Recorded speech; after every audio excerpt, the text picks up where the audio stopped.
હું અત્યારે એવું જ લાગે છે કે આ સપનું છે, આટલું મોટું ભગવાને મને સારો રેન્ક આપ્યો, મને ગમતી પોસ્ટ આપી છે, તે બદલ હું ખૂબ ખૂબ આભારી છું.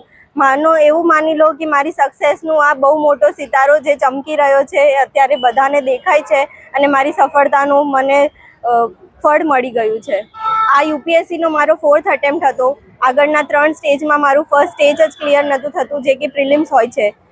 ફાઉન્ડેશનની વાત રહી તો ફાઉન્ડેશન મારું સ્પીપાથી જ થયું છે, જે ફ્રી ઓફ કોસ્ટ કોચિંગ આપે છે. બાકી મેં તેના સિવાય કોઈ પેડ કોર્સીસમાં કોચિંગ લીધેલી નથી. હું 2025નો અટેમ્પ્ટ મેં દિલ્હીથી આપેલો છે અને તેમાં જ મેં પ્રિલિમ્સ, મેન્સ અને ઇન્ટરવ્યૂ ત્રણેય સ્ટેજ દિલ્હીથી જ પાસ કરેલા છે. પહેલું તો એ જ કે પોતાની અંદર સેલ્ફ બિલીફ રાખો, કોન્ફિડન્સ રાખો. જ્યારે તમને અંદરથી એવું લાગશે કે તમે કરી લેશો, ત્યારે તમે સાચેકમાં કરી લેશો. બીજું એ હું કે સફળતા એમણે એમ નથી મળતી, તેના પાછળ આખા ઘરનો હાથ હોય છે. જેમ મારી પાછળ મારા માતા પિતા અને મારા 2 ભાઈઓનો હાથ હતો, તો હું માતા પિતાઓને પણ વિનંતી કરવા માંગુ છું કે તેમના સ્ટુડન્ટ્સ, તેમના છોકરાઓને ખૂબ જ પોઝિટિવિટી આપે અને તેમને સપોર્ટ કરે.